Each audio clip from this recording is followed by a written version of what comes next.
Hey guys, Greg here, Bone Tactical. Got a big gear unboxing in front of me. These gear unboxing, I'm trying to do them as much as possible. As soon as I get the gear, I do them. I do a lot of traveling, so I often have to let the gear catch up to me. But I do them as soon as possible. It's just got a lot of stuff coming in for review, and then the unboxing is the first step of the review, right? And from the unboxing phase, we go right into testing. So I'll do testing videos in the future. If you don't see something in a testing video, it's because it sucks. All right, I don't keep using it. I just throw it away.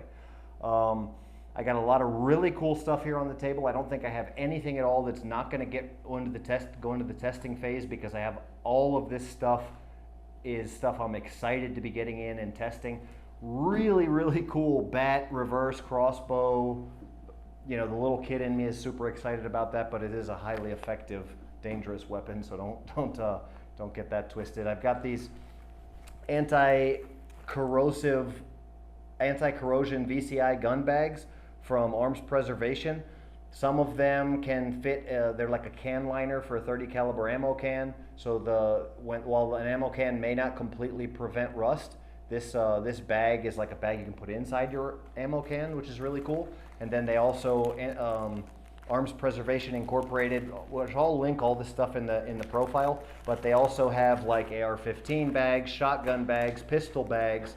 So, and I usually, you know, what I've been doing is just when I'm in every different country where I have firearms, I'll have I'll have a Ziploc bag, and I use white lithium grease, and I grease it down, and then I just keep it in a Ziploc bag with white lithium, and I've never had a problem, and that pretty much lasts forever. But the deal is that white lithium grease is a pain. You got to clean your gun before when you're done on your mission or whatever, operation or whatever you're doing, when you put your gun away, when you're leaving or whatever, and then you have to clean your gun again before you start because it's filled with grease, right? So these, if they work, I'll have to do the research and everything behind them and check them all out, because supposedly you just open it up, stick your gun inside and close it. You don't have to do anything else. So that would be really cool if they work as advertised. Well, so this is a really cool company. I like how they have like I guess it would be like a Navajo style colorways and patterns, or Western style, you could say.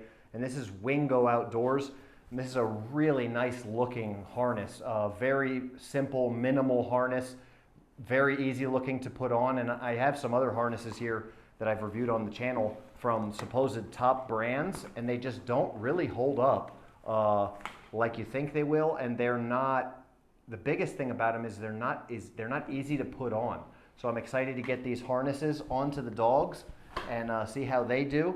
I've got a dog leash. My dogs, actually, the other day we took them hunting, and there was a pit bull at the property where we took them hunting, and they broke the leashes that we had them. When we first got there, we tried to do a slower introduction dogs to dogs, and they didn't get along, and they got into a big fight and stuff. So these look really stronger and tough, so I'm looking forward to getting these Wingo leashes into the mix, because I had another leash that was like a cheap leash that the dogs actually broke. So definitely look into Wingo Outdoors for some sturdy, nice, well-made, and then cool, you know, dog products. Another thing that they have a lot of really cool items is these Croakleys, okay, or Croakies, or whatever you want to call them, but they're, let's see what they actually call them. It's an eyewear retainer, all right? And, you know, they're very popular for, you know, down south, southern areas, and especially anywhere that has boats and boaters. And these guys have a colorway that not a lot of other people have, so this is kind of like a set-apart thing. Cool, hipsterish, but nice, outdoor look. So we've got like the outdoor mountain look. We've got the Dorado look for, if you guys are Florida guys, deep sea fishers, we've got that. We've got the, you know, the trout or salmon look, whatever that is. I'm not a northern, you know, whatever the salmon are. I'm more Florida boy. So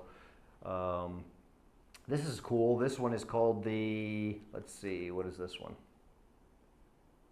River Design Topo, which is like the topographical map design of a river. So a lot of really cool things. I asked them for these because I'm going to give them to my workers and my apprentices, basically, so we can so they can use them for their safety glasses, and so I can just get them in content and show you guys how they hold up. But they look really nice, very simple, but like a heavy duty neoprene, and cool, very cool. This one is Grand Slam. So it's this is definitely a Florida one. It's got your tarpon, your bonefish, and probably a snook, I think, is the other fish in the Grand Slam. But really cool. Oh, missed one over here, and this is like tarpon scales. Let me see if that's right. This bonefish, okay, bonefish scales. So there we go. So I do believe this is some camo clothing from SKRE Gear. I'm excited to check this out. I've got a huge lineup of camo clothing. All of the big hunting companies have recently been participating now in the channel. Forloh Gear has been the best so far, so this SKRE is going to be going head to head with Forloh, and I'm pretty excited about checking this stuff out. This in particular is a camo rain suit, and I've been using Frog Togs, and Frog Togs are great, but the problem is they're just not they're not camo, and so this is obviously waterproof, completely waterproof, and I'm here in the jungle, like rainforest style jungle, so this is going to be extremely handy, allowing me to get out and get stuff done in the rain, and which is something a lot of people, I think, don't kind of overlook that. So in my expedition vehicle, I always have Frog Togs, and when I've done some really difficult jungle tracks, and this stuff looks great. It looks really, really nice, very similar, maybe even better than the Frog Togs. We're gonna definitely get these checked out. And there's times when I'll get out there or I've had guys with me that'll get sick because they get wet and cold, and so it's just it's often overlooked. But rain gear, if it's, I've been on jungle treks where it's rained for 7 days in a row, and I've been, when you're roughing it, you got to be out in the rain. You need to be prepared for that, or at least consider if you're going to be, especially you guys that are preppers and stuff out there. So this is a really cool, what used to be considered to be like Under Armour type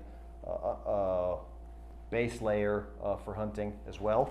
And then we have here some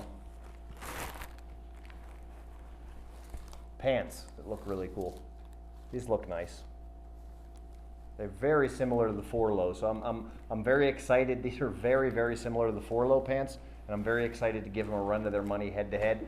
I was using a pair of Forloh pants yesterday, and they have built-in knee pads, which is really nice because I was just working with them actually. Was doing some chainsawing, cutting some wood, and had to get down on my knees, and a couple times, working, building a pole barn, and just happened to be, very helpful having a great pair of pants. So ProLube sent me this oil. I'm gonna definitely, give it a run for its money and see what it does. I've got tons of different kinds of oils. Being a knife maker, and I'm here at my shop actually, where we produce the world's most effective edged weapons, self-defense tools, non-permissive environment gear, etc., etc.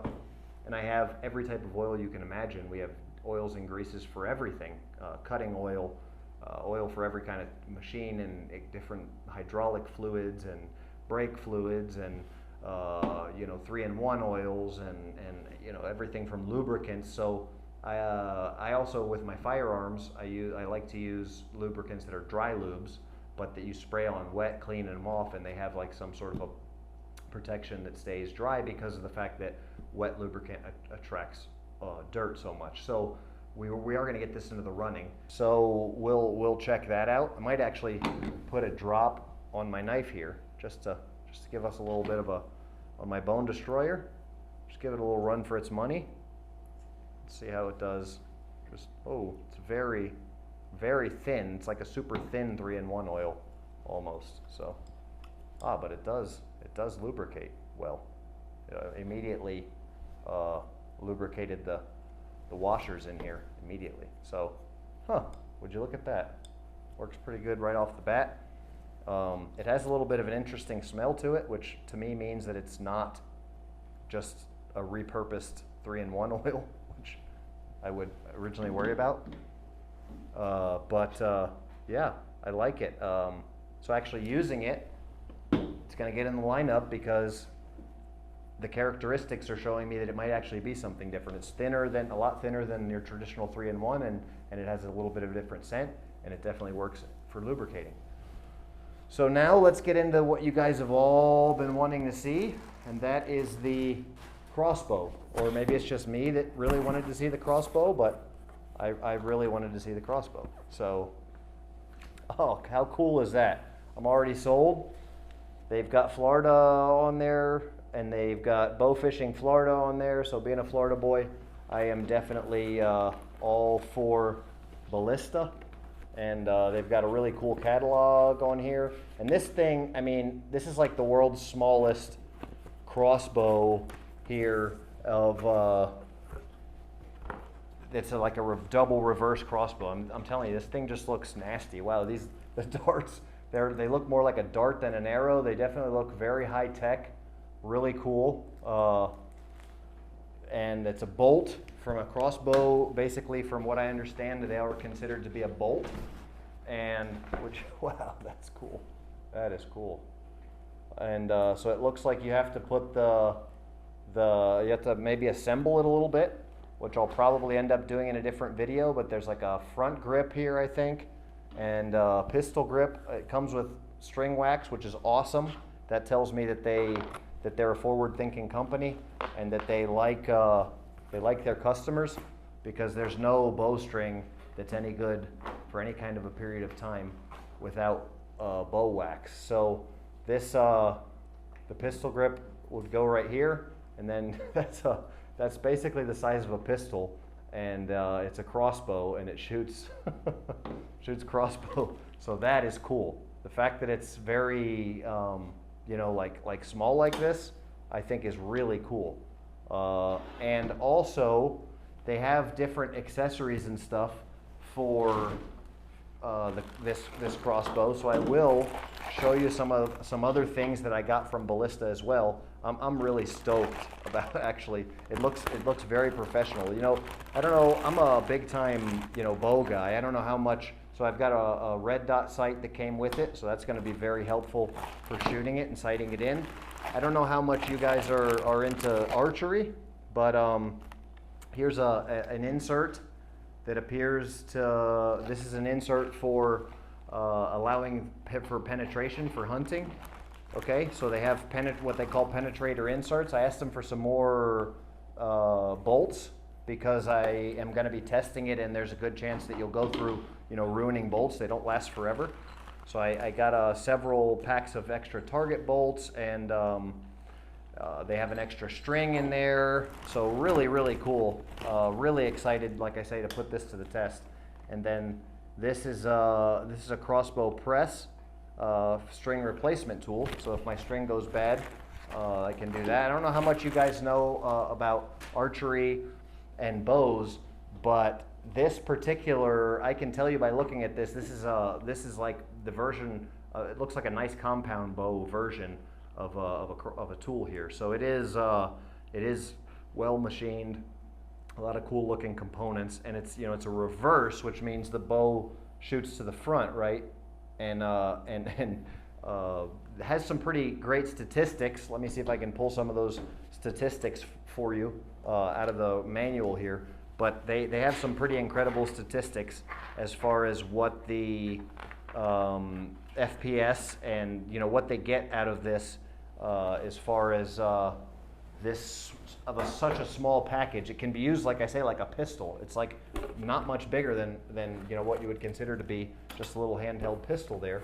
And you're looking at statistics like 150-pound draw weight.